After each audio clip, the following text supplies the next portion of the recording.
राहुल बाबा की कहानी में आपका स्वागत है। हेलो दोस्तों, मेरा नाम राहुल है। आज मैं बहुत खुश था क्योंकि मैं लड़की देखने कानपुर से इलाहाबाद जा रहा था। आज मुझे शाम 6 बजे की गाड़ी पकड़नी थी।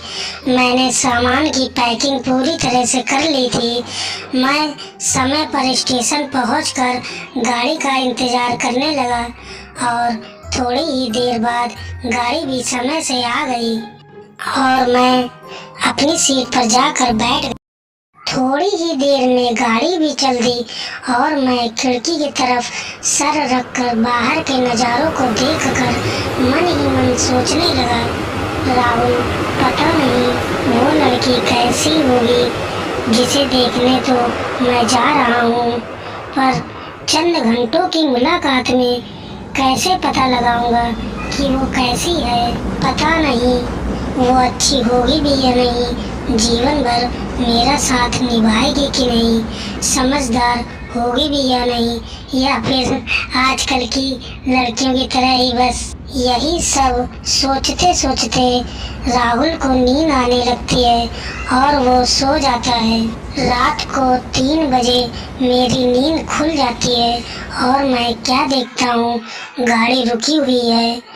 मैं खिड़की खोलकर बाहर की तरफ देखता हूँ तो सिर्फ मुझे घना जंगल और जंगली जानवरों की आवाज़ें सुनाई दे रही थी। मैं अपने अगल बगल देखता हूँ तो सब सो रहे थे और बिल्कुल शांत वातावरण था कि तभी मुझे एक आवाज़ सुनाई देती है, राहुल, ओ राहुल, राहुल। मुझे लगा कि कोई मुझे बुला रहा है। मैं नीचे उतरकर देखने लगा और फिर से आवाज़ आई, राहुल, ओ राहुल। मैं उसी तरफ बढ़ने लगा। मैं आगे चलता जा रहा था उसी आवाज़ की ओर। तभी मुझे दूर एक धुंधली सी झलक दिखने लगती है कि मानो जैसे कोई खड़ा हो। पास जाकर देखता हूँ तो एक प्यारी सी लड़की खड़ी थी। मैंने पूछा, कौन हो तुम और तुम मुझे क्यों बुला रही हो? उसने बोला, मैं याक्षिणी हूँ और राहुल मैं मुसीबत में हूँ, क्या तुम मेरी मदद करोगे? क्यों, क्या हुआ? राहुल, मुझे बाबा के श्राप से मुक्त होने के लिए इन 3 सवालों के उत्तर चाहिए जो बहुत ही कठिन हैं, क्या तुम मेरी मदद करोगे? राहुल मदद का नाम सुनकर सोचते हुए हाँ कह देता है। पूछो, कौन है वो सवाल? तो सुनो राहुल, पहला सवाल, वो कौन सी दौलत है जिसे चुराई नहीं जा सकती और उसे खर्च करने से कभी कम नहीं होती बल्कि बढ़ती ही जाती है? बताओ, जल्दी बताओ। राहुल सोचता हुआ, वो दौलत है ज्ञान, जिसे कभी कोई चुरा नहीं सकता और ज्ञान जितना खर्च करोगे उतनी ही बढ़ती जाती है। शाबाश राहुल, बहुत खूब। अब दूसरा सवाल, किस्मत और कर्म में क्या फर्क है? किस्मत को ईश्वर लिखता है और इंसान अपने कर्मों के द्वारा उसे अच्छा या बुरा बनाता है। इसी आधार पर उसे सजा या वरदान मिलता है। किस्मत तो बेकसूर होती है। बहुत खूब राहुल।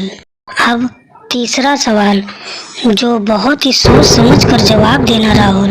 दुनिया में सबसे ज़्यादा अजीब बात क्या है जिसका यकीन करते हुए भी इंसान यकीन नहीं करता? राहुल बहुत देर सोचते हुए फिर बोलता है, वो मौत है। मौत हर इंसान जानता है कि एक दिन उसे ज़रूर मरना है, लेकिन फिर भी वो दुनिया में ऐसे रहता है जैसे उसे कभी मौत नहीं आएगी। यही बात दुनिया की सबसे अजीब बात है। बहुत खूब, शाबाश राहुल, तुमने जो कहा वो कर दिखाया। तुमने मेरी सभी समस्याओं को हल करके मुझे इस कैद से हमेशा हमेशा के लिए आज़ाद कर दिया। राहुल, मैं तुम्हारा ये एहसान कभी नहीं भूलूंगी। यक्षिणी आज़ाद होने के बाद बहुत खुश हो जाती है कि तभी राहुल कहता है, पर तुमने एक बात तो बताई नहीं कि इस काम के लिए तुमने मुझे ही क्यों चुना?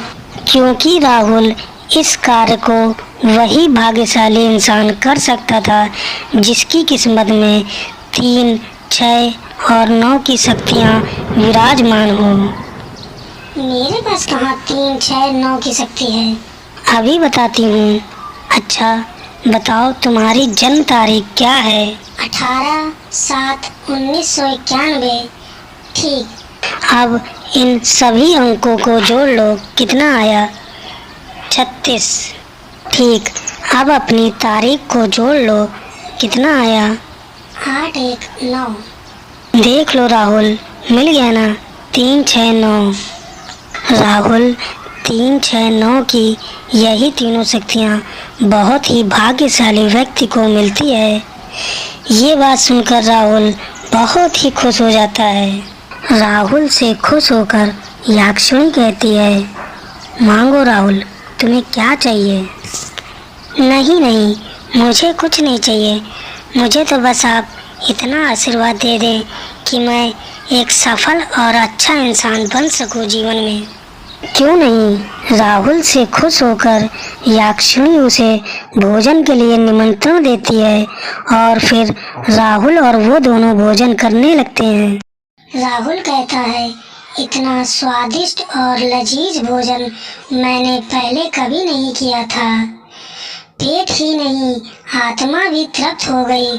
सच बताऊं तो इतना अच्छा लग रहा है कि मन खुशी के मारे झूम रहा है और इतना अच्छा वातावरण और भोजन खाकर मन बहुत ही प्रसन्न हो गया है। अब तो बस सोने का मन कर रहा है। तभी यक्षिणी कहती है, क्यों नहीं, आप हमारी गोद में सर रखकर सो जाइए। आपकी सेवा करके हमें बहुत ही अच्छा लगेगा। तभी राहुल को बहुत नींद आने लगती है और वो सो जाता है। सुबह जब मेरी नींद खुलती है तो मैं अपनी सीट पर ही सो रहा था और फिर रात की बात को सोचते हुए ये दिल बहुत ही ज़्यादा खुश हो जाता है। सच में आत्मा होती है और अच्छी भी होती है। ये सफ़र ज़िंदगी में कभी नहीं भूल पाऊंगा मैं, जो बहुत ही प्यारा सफ़र था। राहुल बाबा की ओर से आप सभी को दीपावली की हार्दिक शुभकामनाएं। अगर आपको ये कहानी अच्छी लगी हो तो प्लीज़ लाइक कर दीजिए, सब्सक्राइब कर दीजिए और शेयर कर दीजिए। Thank you.